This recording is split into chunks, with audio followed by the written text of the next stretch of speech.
नमस्कार साथियों, यूपीएससी एक बड़े चेंजेस की ओर बढ़ रही है क्योंकि सुझाव लगातार आते जा रहे हैं। आप पिछले 2 या 3 साल से लगातार देख रहे होंगे कि यूपीएससी में ये परिवर्तन होने वाला है, ऑप्शनल हटने वाला है, अटेम्प्ट कम होने वाले हैं, आयु कम होने वाला है। तो बहुत ज़्यादा यूपीएससी का जो एस्पिरेंट होता है उसके लिए क्रिटिक चीज़ें होती हैं।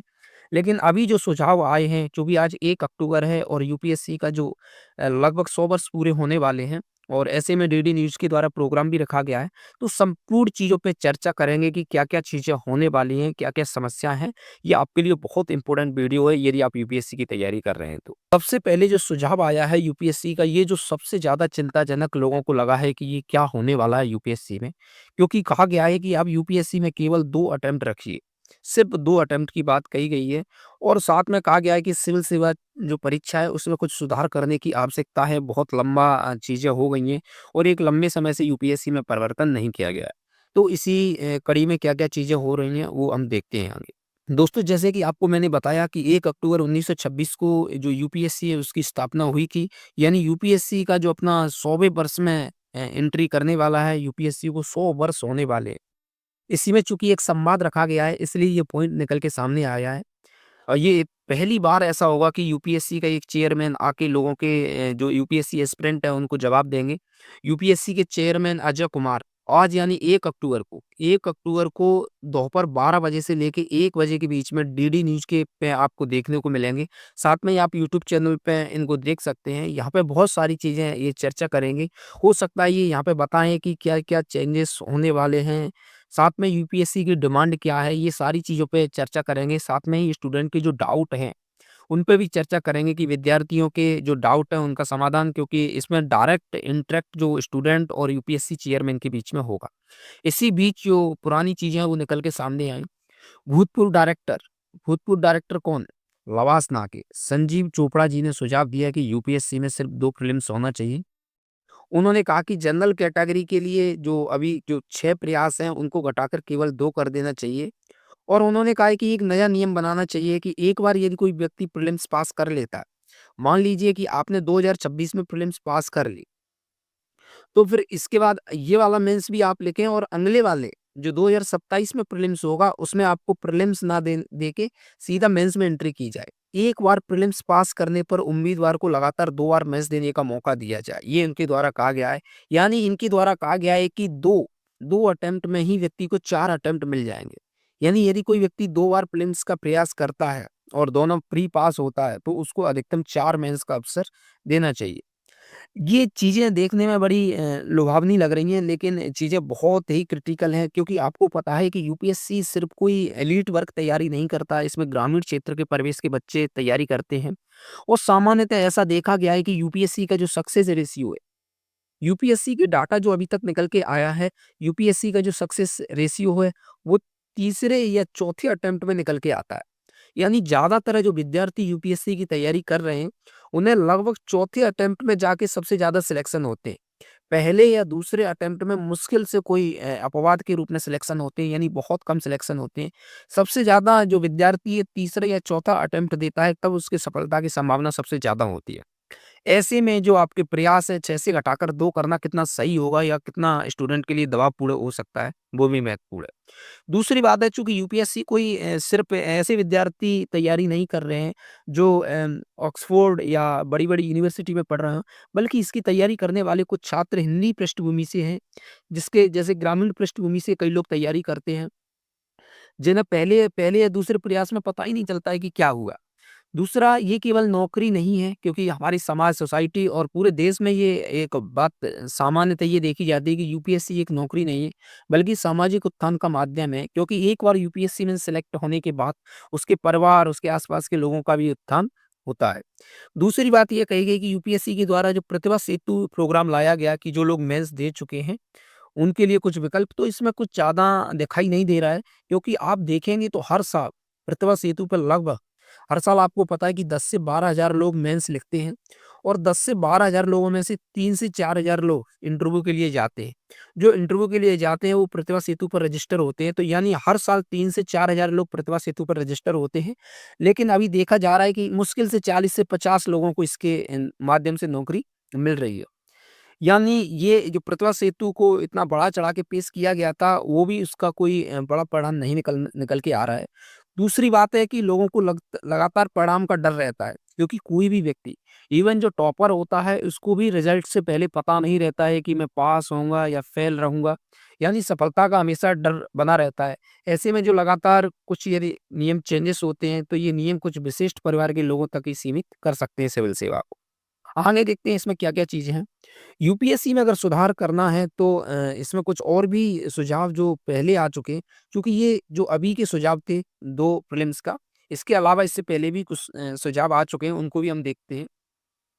इसमें पहले कहा गया था कि इसमें सिर्फ़ 2 स्टेज की परीक्षा होनी चाहिए, ये भी यूपीएससी के पूर्व चेयरमैन, वो लवासना के चेयरमैन थे, ये यूपीएससी के पूर्व चेयरमैन के द्वारा कहा गया था कि यूपीएससी में सिर्फ़ 2 स्टेज होना चाहिए ताकि टाइम कम लगे और ये परीक्षा जल्दी से जल्दी, चूँकि अभी इसको लगभग 12 मंथ लग जाते हैं, इसको घटा के 7 से 8 मंथ हो जाएँ। क्यों? इसके इंटरव्यू नहीं हो तो। यानी उन्होंने कहा है कि इसके जो इंटरव्यू की प्रक्रिया है इसको हटा देना चाहिए, इससे कोई ज़्यादा विशेष लाभ होता नहीं है, क्योंकि इंटरव्यू सिर्फ़ 2 15 से 20 मिनट चलता है, उसमें किसी व्यक्ति के आप क्या ही देख सकोगे, क्योंकि मेंस का बहुत बड़ा सिलेबस है, प्रीलिम्स बहुत टफ एग्ज़ाम है, ऐसे में इसको सिर्फ़ 2 चरणों में ही रखना चाहिए, ऐसा सुझाव पहले आया था।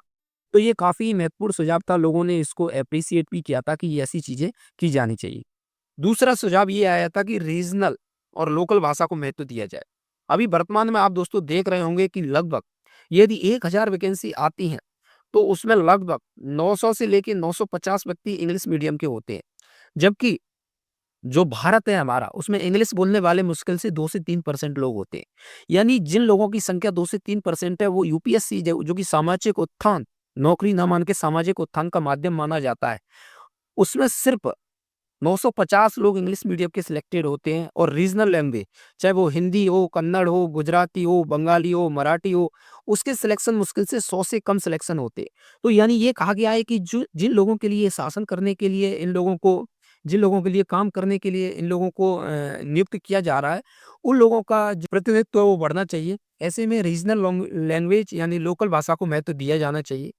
तीसरी बात कही गई कि जो हमारा एथिकल गवर्नेंस को बढ़ावा देना चाहिए, क्योंकि अभी भी हमें एथिक्स का पेपर लाने के बाद भी वो चीज़ नहीं दिखाई दे रही है। काफ़ी चीज़ें काफ़ी चीज़ें हमें प्रशासन में दिखाई दे रही है कि जो करप्शन है वो लगातार बढ़ता जा रहा है और जो यूपीएससी एक सिलेक्टेड होने के बाद जो हमारा एडमिनिस्ट्रेटिव बनते हैं, उनका लोगों के प्रति क्या रवैया रहता है, वो एथिकल होने की ज़रूरत है। साथ में जो तीसरा सुझाव दिया गया था, चौथा सुझाव कि पारदर्शिता और फीडबैक को बढ़ाया जाए। क्योंकि यूपीएससी में अभी पारदर्शिता बिल्कुल नहीं है। छात्रों की शिकायत को कोई सुनने वाला नहीं है। आंसर की को लेके जो लगातार विवाद बना रहता है कि प्रीलिम्स होने के बाद आंसर की जारी नहीं की जाती, आंसर की लास्ट फाइनल एग्ज़ाम में जारी की जाती है जब फाइनल रिज़ल्ट आ जाता है। तो आपको पता है कि जब ये आंसर की जारी की जाती है, उसके तुरंत कुछ दिनों बाद दूसरा प्रीलिम्स आ जाता है। ऐसे में लोगों को सुधार करने का मौका नहीं मिलता है, लोगों को पता ही नहीं चलता है कि क्या चीज़ें चेंजेस हुई। तो लोगों का कहना है कि प्रीलिम्स में जो आपकी आंसर की है और कट ऑफ है, ये तुरंत जारी कर देना चाहिए रिजल्ट के समय ही। तो ये फीडबैक दूसरा आपको देखा होगा कि जो अनुवाद की समस्या है, क्योंकि इंग्लिश मीडियम को लेके अभी भी जो यूपीएससी है वो इंग्लिश बेसिस पे चल रहा है, इंग्लिश को लेके ज़्यादा से ज़्यादा चल रहा है और इंग्लिश से उसका जो अनुवाद है वो बहुत ही घटिया प्रकार का होता है। अब आगे चलते हैं कि भई आखिरकार समस्या जो महत्वपूर्ण है, हालाँकि ये सुझाव बहुत महत्वपूर्ण थे, यूपीएससी को इन पर कुछ काम नहीं किया। दोस्तों, इन सुधारों की चर्चा से पहले मैं एक बिंदु आपको चर्चा करना चाहूँगा। चूँकि यूपीएससी में इतनी अनसर्टेनिटी बनी हुई है और आपको जॉब की बहुत रिक्वायरमेंट है, तो आप देखेंगे एमपीएसआई में क्या किया गया है कि यूपीएससी का लगभग 30% सिलेबस लेके यूपीएससी का ओनली 30% सिलेबस लेके एमपीएसआई का सिलेबस एमपीएसआई का सिलेबस बना दिया गया है। यानी आप चाहते हैं कि यूपीएससी की तैयारी कर रहे हैं, तो आप एमपीएसआई का सिलेबस दे सकते हैं। इसमें आपको बता दूँ प्री है, मेंस है, फिर फिजिकल भी है और उसके बाद इंटरव्यू है। यानी ये 4 चरण की परीक्षा कर दी गई है यूपीएस लेकिन इसका सिलेबस यूपीएससी का मात्र 30% है और टू द पॉइंट यूपीएससी के सिलेबस से बिल्कुल कट कॉपी मारा गया है, तो ये आपके लिए एक बड़ी चीज़ें हो सकती हैं। इसके लिए हमने ग्रुप बना दिया है और जो ग्रुप है उसकी जो लिंक है मैं कमेंट बॉक्स प्लस डिस्क्रिप्शन में डाल दूँगा, तो वहाँ से आप डायरेक्ट इसमें जुड़ सकते हैं। तो चलिए चर्चा करते हैं आगे। अब वर्तमान समस्या क्या है? अनिश्चितता है।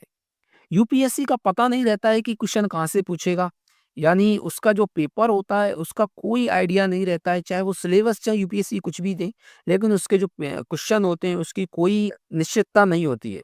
दूसरा, जो पिछली बार पिछले ही सुझाव में बात की गई थी, अपारदर्शिता बहुत ज़्यादा है, चाहे वो आंसर की बात हो, चाहे मूल्यांकन की स्पष्टता की बात हो, चाहे मेंस में किस प्रकार से कॉपी चेक हो रही है, मेंस की कॉपी व्यक्ति देख सके अपनी, ये सारी चीज़ें नहीं यूपीएससी में हो रही हैं, तो उनको लेके बात की जा रही है।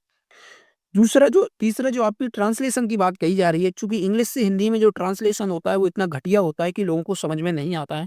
जैसे मैं कुछ एग्ज़ाम्पल जो मुझे याद आ रहे हैं, जैसे स्टील प्लांट आपको पता है, इसलिए स्टील प्लांट को यूपीएससी इस्पात का पौधा कह रहा है। इस्पात उद्योग की जगह अब वो क्या कह रहा है, इस्पात का पौधा कह रहा है। तो इस प्रकार से जो ट्रांसलेशन गूगल के माध्यम से किए जा रहे हैं, इनको थोड़ा सुधार किया जाए, क्योंकि आपको 100 क्वेश्चन बनाने हैं पूरे साल में। तो ध्यान से एक-एक प्रश्न देख लिया जाए, क्योंकि ये लाखों स्टूडेंट का सवाल है, लगभग 10 से 12 लोग एग्ज़ाम इसमें फॉर्म फिल करते। तीसरी चीज़ है कि सीसेट का लगातार स्तर बढ़ता जा रहा है। 14 से जब से सीसेट आया, उसके बाद इसका स्तर लगातार बढ़ाते गए, तो इससे कुछ जो स्ट्रीम के लोग हैं, वो च उनके लिए बहुत मुश्किल हो जाता है। भले ही वो यूपीएससी के संपूर्ण सिलेबस को बहुत अच्छा करते हों, लेकिन प्रीलिम्स के लेवल पे ही वो एकमात्र सीसेट के कारण बाहर हो जाते। तो इसको जो इसका स्टैंडर्ड है, उसको थोड़ा नॉर्मलाइज़ किया जाए, उस हिसाब से किया जाए।